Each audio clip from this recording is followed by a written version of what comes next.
শুভ শারদিয়া সবাইকে। সেদিন ছিল চতুর্থী আর সকলকে জানাই শারদিয়ার অনেক অনেক শুভেচ্ছা। আজকে সন্ধেবেলা আমি আর ও দুজন মিলে বেরোচ্ছি, আর বেরোনোর সময় আমার একটু খিদে পেয়ে গেছিলো, তাই বাড়ি থেকে একটা হ্যাপি হ্যাপি বিস্কুট নিয়ে বেরিয়েছি যে রাস্তায় খেতে খেতে যাব। তো প্রথমেই ওর সাথে বেরিয়ে চলে গেছিলাম একটা গ্যারেজে। সেখানে ওর গাড়ির কিছু কাজ ছিল, মানে ওই গাড়ির মোবিলটা পাল্টানোর দরকার ছিল। তো ওখানে দাঁড়িয়ে গাড়ির মোবিল ঠবিল সমস্ত কিছু পাল্টে নিলাম।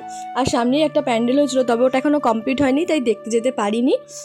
আর মোবিল পাল্টানোর সময় একটা কুপন পেয়েছিল, সেখানে কিছু ক্যাশব্যাক ছিল, তো সেটাই আনতে গেছিলো। আর ওই দোকান থেকে বেরিয়ে তো আমরা অনেকটা ঘুরেছি, আর সামনে যে কটা ঠাকুরের প্যান্ডেল পড়েছিল মোটামুটি টুকটাক দেখেছি। তো তারপরে ওকে নিয়ে গেছিলাম হচ্ছে একটা জুতো শোরুমে, ওর জন্য একটা জুতো কিনতে। আর এখানে এসে দুটো জুতো দেখার পরে ওর একটা জুতো পছন্দ হয়ে গেছিলো খুব, তো সেটাই নিয়েছি।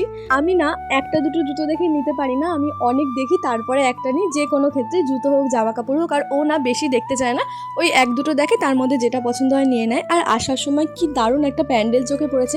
এটা আমাদের বাড়ির একদম পাশেই, তবে ঢুকতে পারিনি, পুরো ইনকমপ্লিট। তো চলো বাড়িতে এসে তোমাদের ওর জুতোটা একবার দেখিয়ে, যে এই বুটটা কিনেছো সব সময় পরার জন্য, আর পুজোতে তো পরবেই। তো যাই হোক, এটাই তোমাদের আজকে শেয়ার করার ছিল। তো আমার চতুর্থীটা তো আজকে এইভাবেই কাটলো, আর তোমাদের কেমন কেটেছে? আজকের ভিডিওটা এই অবধি থাক, দেখা হচ্ছে নেক্সট কোনো ভিডিওতে। ততক্ষণ সবাই সুস্থ থেকো, ভালো থেকো, সাবধানে থেকো, টাটা।